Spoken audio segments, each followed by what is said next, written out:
these are the basic armamentarium that you will require for carving a teeth in a wax block. The first one, it's a metal scale. Then you will need a Lacrons carver, a wax knife, wax block, polishing cloth, and then your Macintosh sheet.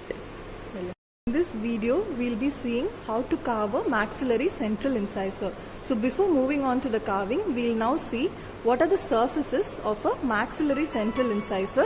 So here we have the plaster models. This is the labial aspect of your maxillary central incisor. Note the mesio-incisal angle, which is sharp, almost 90 degree, and the disto-incisal angle, which is rounded. Okay, so this is the labial surface of your maxillary central incisor. The next surface is your lingual surface of your maxillary central incisor. Note the cingulum, prominent cingulum on the cervical third of your lingual aspect, and then you have your marginal ridges. Then in the center you have your fossa. Okay, so marginal ridges and fossa. The next aspect is your mesial aspect. So this is your mesial aspect. So you can see the area where ma'am is pointing is the buccal aspect, and you can see the crest of curvature located in the cervical third on your buccal aspect. And then you have your cervical line which is almost 3.5 mm deep on the mesial aspect. Okay, so the depth of curvature of your cervical line is 3.5 mm on the mesial aspect. Okay, and then on the lingual aspect, if you see, you can see a prominent cingulum that is seen on the cervical third of the tooth, and then you have your marginal ridges, and then it ends in your incisal edge. Okay. The next aspect is your distal aspect. If you see your distal aspect, your depth of curvature of the cervical line on the distal aspect is slightly less. It is about 2.5 mm on the distal aspect. So the depth of curvature here is less when compared to the mesial aspect.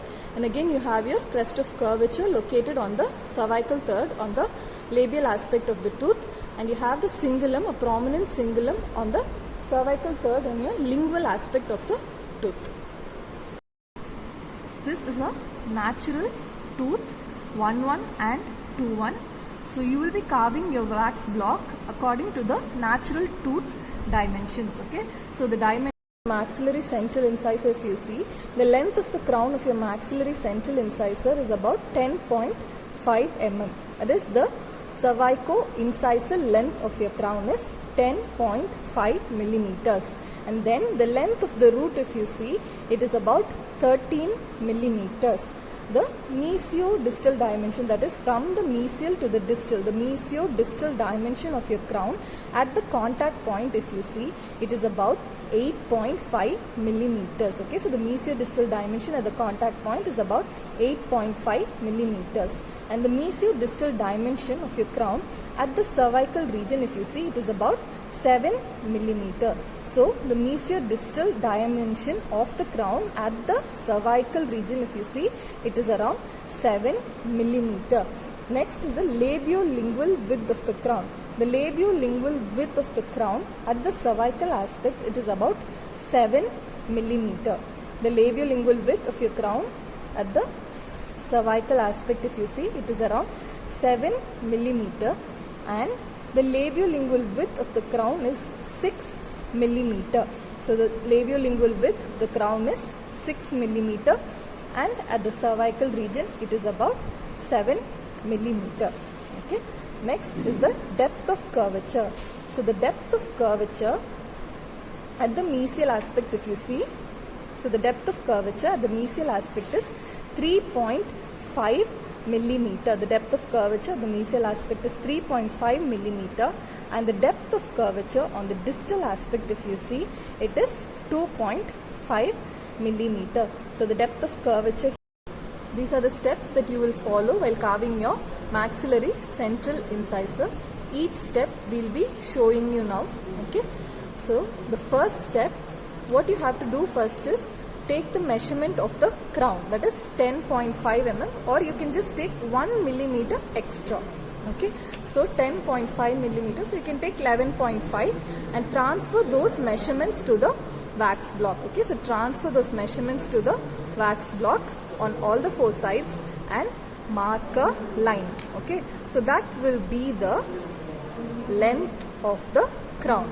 Okay, so that will be the length of the crown. Yes. Then you will measure the length of the root, that is 13 mm, so you can take 1 mm extra, so you can take 14 and transfer those measurements to the wax block and mark an other line, that is the length of the root. Okay, so you will be marking the length of the crown and then the length of the root.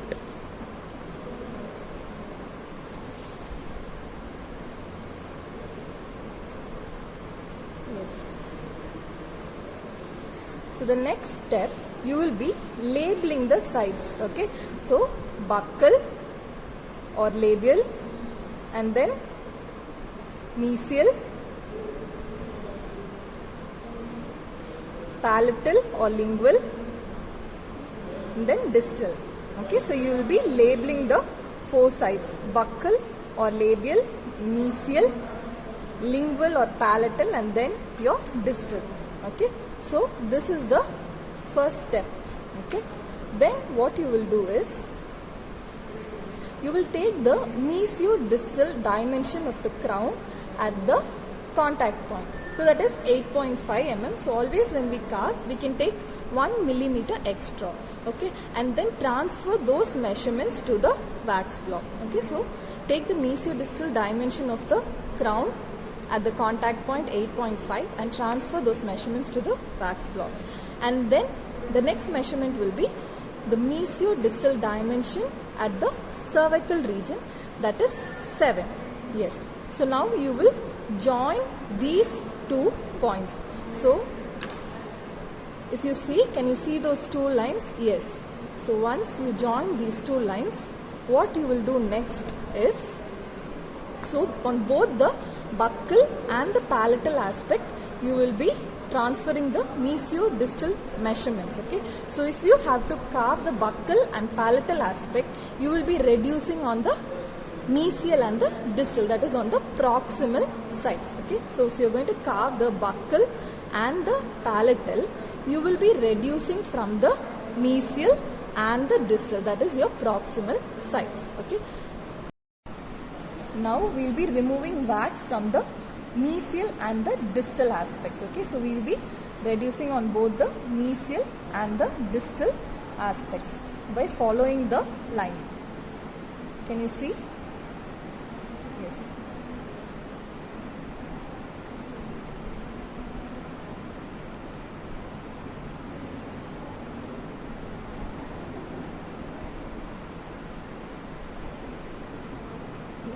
So now we have reduced it on the mesial aspect. We have removed wax from the mesial aspect.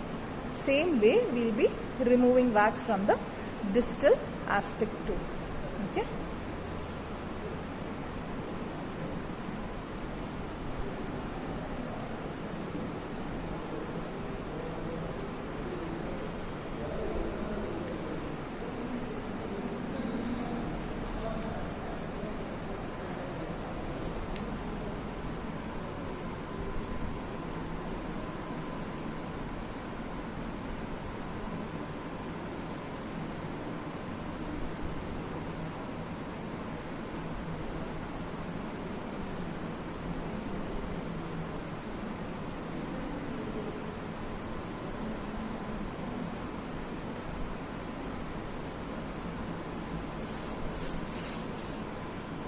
Once you have removed wax from the mesial and the distal surfaces, this is how it will look.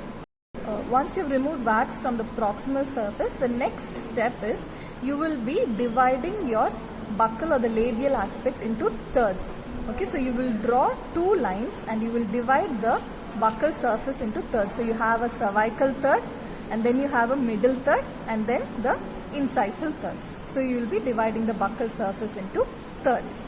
Okay, and the next same way you will be doing for your palatal aspect. you will divide your palatal aspect into thirds. So you have your incisal third, you have your middle third, and then you have your cervical third. Next, what you will do is, on the incisal aspect, okay, that is on the top, you will draw a midline, okay, you will draw a midline, okay, and then you will take 0.5 millimeter on either side of the midline, and you will draw two lines on either side of the midline. This you will transfer your midline to both the mesial aspect, and similarly you will transfer this midline on the distal aspect of the tooth. Okay, so you will transfer the midline to both the proximal surfaces, that is distal and the mesial. Okay, and then what you will do is, if you see your mesial aspect, you will join the line that you see 0.5 centimeter to the midline. That first line you will join to the line that is seen on the cervical third on the buccal aspect.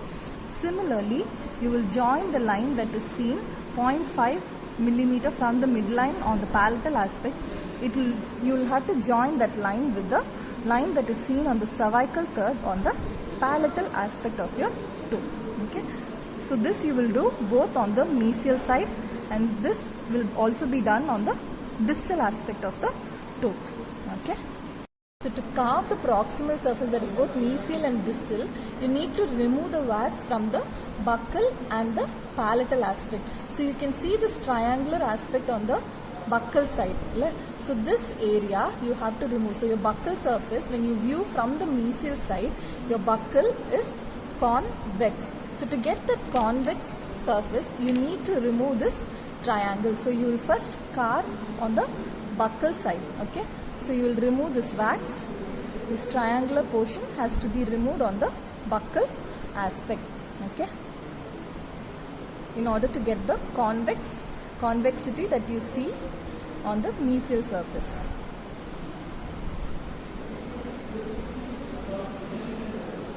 You have to blend.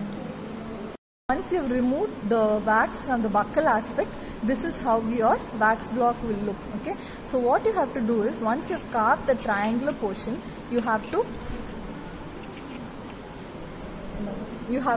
smoothen the surface. Can you see? You have to, once you've removed the triangular portion, you have to smoothen the buccal surface. So when you see from the mesial aspect, if you see, you can see your convex profile of the buccal surface. So can you see that convexity? So you will have a convex profile of the buccal surface of your central incisor. On the palatal aspect, it has an S-shaped outline. Okay, so palatal aspect, if you see, it has a S-shaped outline. So you have a depression, that is your lingual fossa, and on the cervical third you have an elevation, that is your cingulum. So when you remove the wax from the palatal aspect, you have to remove wax from the cervical third line till the incisal third. So you need to carve a depression there. So from the cervical third line till the incisal, you will be removing the wax. Okay, so you need to create a depression, that is your lingual fossa. Okay,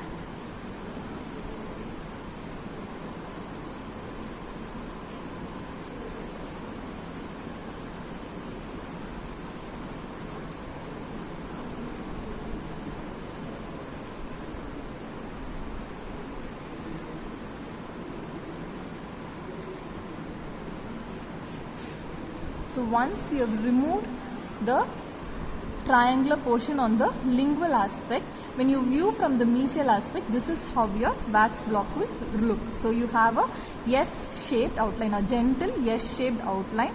You have a depression, that is your lingual fossa, and on the cervical third you have a prominent elevation, that is your cingulum. Is that clear? Lingual aspect, your tooth converges as it comes from the buccal to the lingual, your tooth converges. So in order to give that lingual or palatal convergence, you have to remove a wedge-shaped wax from the cervical aspect on both your mesial and the distal sides. You have to remove a wedge of wax from both the mesial and the distal sides in the cervical third in order to give the lingual convergence for the central incisor. So this you will be doing on the lingual or the palatal aspect of the tooth. once you have given the lingual convergence, when you view from the palatal aspect, this is how it should look. So you have a depression on the top, okay, so you have a depression, that is your lingual fossa, and in the cervical third, if you see, you will have an elevation, a rounded elevation, that is your cingulum, okay. And when you see the tooth converges, when it comes from the buccal to the lingual, there is a convergence, okay, so there is a lingual convergence. And then you can see the same, the mesial and the distal sides. Once you have removed the wax on all the sides, this is how your tooth will look from the mesial aspect. So you have a convexity on the buccal or the labial aspect, and you have a gentle S-shaped outline on the lingual or the palatal aspect. You have a depression and then an elevation, okay. So the next step is carving of your lingual fossa. So you have a W-shaped fossa in your central incisor. Your maxillary central incisor has a W-shaped fossa. So you need to carve a W-shaped fossa on the palatal or the lingual aspect of your maxillary central incisor. So on either side of the fossa, you have well-developed marginal ridges. You have a mesial marginal ridge and a distal marginal ridge, okay. So this is how you carve your lingual fossa, okay, a W-shaped lingual fossa.